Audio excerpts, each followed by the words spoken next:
Welcome back to the Explainer. All right, today we are tackling a massive, honestly, pretty expensive problem hiding right inside the architecture of modern AI.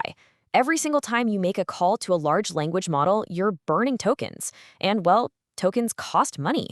As we scale up these incredible AI applications, the cost and the latency, they can spiral out of control really, really quickly. So how do we fix it?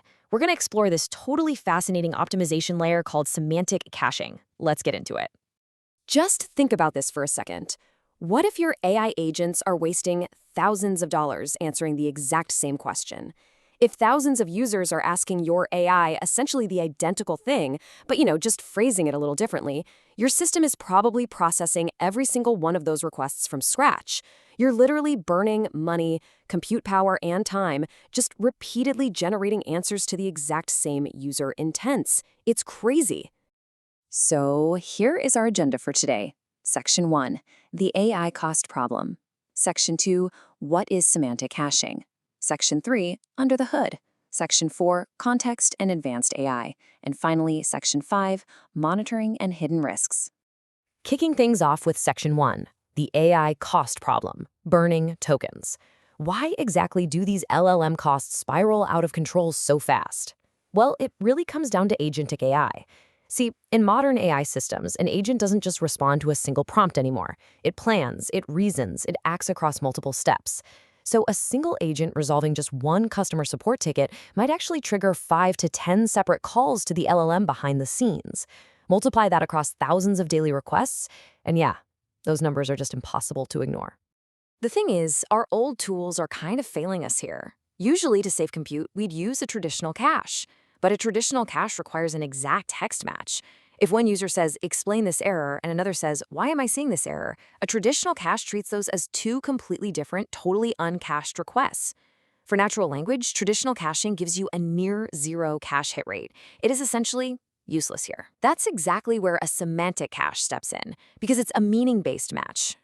Moving right along to Section 2, what is semantic caching? Understanding intent. Here is a scenario that brilliantly illustrates the whole concept. We have two prompts, what is semantic caching, and explain semantic cache in AI. Now, the wording is entirely different, right? But the intent? The intent is absolutely identical. A semantic cache recognizes this similarity. So instead of sending that second prompt over to the super expensive large language model, it just pulls the previously generated answer straight from the cache. It completely prevents that redundant processing and saves you money instantly. It's like a shortcut for your AI. All right, let's peel back the next layer. Section 3, under the hood, the mechanics. Let's talk about the actual assembly line of how this technology processes your data. There are 4 crisp steps to make this whole thing work. First, the system takes the user's text prompt and converts it into a vector embedding. Basically, that's just a numerical representation of its meaning. Second, it stores that vector right alongside the AI's generated answer in a vector database. Think FIS, ChromaDB, or Pinecone.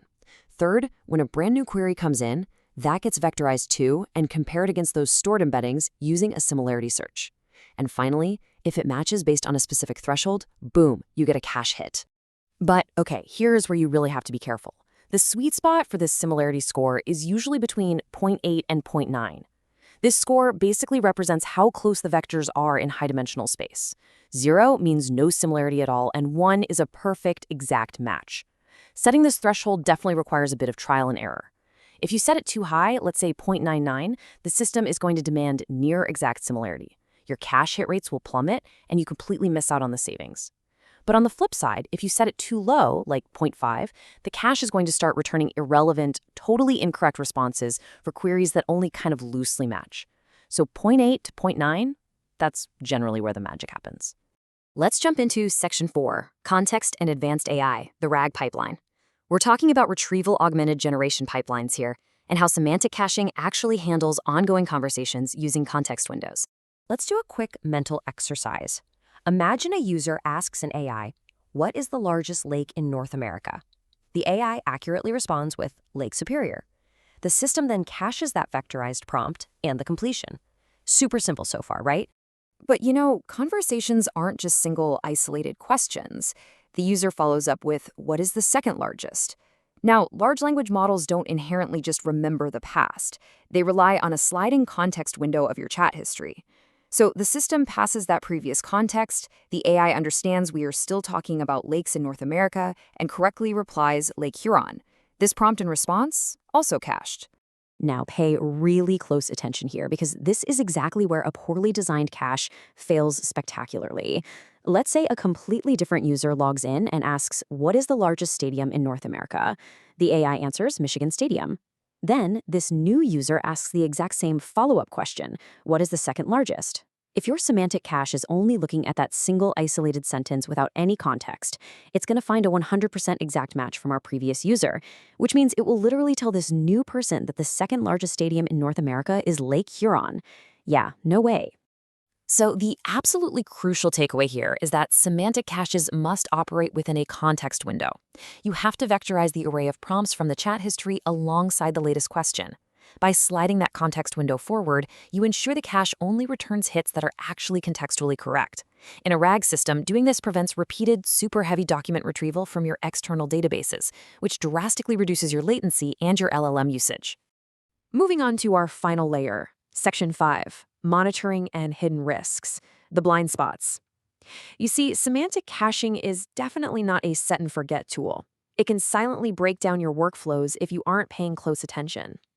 Unlike a traditional cache, where a miss is super obvious, semantic caches introduce these hidden risks. First off, model updates. If the underlying embedding model changes, your previously stored vectors might just no longer match new queries. Then you've got vector drift over time, where these tiny shifts cause completely unexpected misses. You also have unpredictable phrasing variations from users. And finally, if your prompts deal with real-time data, like, say, stock prices or system status, a cached answer becomes stale data really fast. You absolutely must implement time to live, or TTL policies, so the cache automatically expires those old answers. But honestly, when you get it right, the results are just staggering. Consider the data from a recent Catchpoint lab test. They built a real-world application to measure the impact. A cache miss, meaning the query actually had to go all the way to the backend LLM, took about 5 seconds to process. But a cache hit, that took only 2 seconds. That is a 2.5 times speed up. In agentic AI, that gap is literally the difference between a smooth, magical user experience and a clunky, frustrating pause. Now, to ensure you are actually getting those massive speedups, you need observability across 3 core monitoring strategies. First, use synthetic monitoring to test semantically similar queries. Basically, ask the same question 3 different ways and verify it actually triggers a cache hit. Second, track your semantic similarity scores over time. If those numbers start dropping, your embeddings might be drifting. Third, strictly measure the latency gaps between your hits and misses. This is how you prove your infrastructure is actually saving you money. And all of this brings us to the ultimate fix for modern AI apps, a hybrid caching strategy. You utilize Layer 1, a traditional exact match cache, for incredibly fast dictionary lookups on those perfectly identical prompts. Then you back it all up with Layer 2, the semantic cache, using embedding similarity to catch all the paraphrased, uniquely human variations of that query. This 2-layered approach gives you maximum performance and, for sure, maximum cost savings. We've covered a whole lot of ground today, from the token-burning realities of agentic AI all the way to the elegant mechanics of vector embeddings and context windows. So I want to leave you with this final, kind of provocative thought. Is your AI infrastructure actually built to optimize true meaning?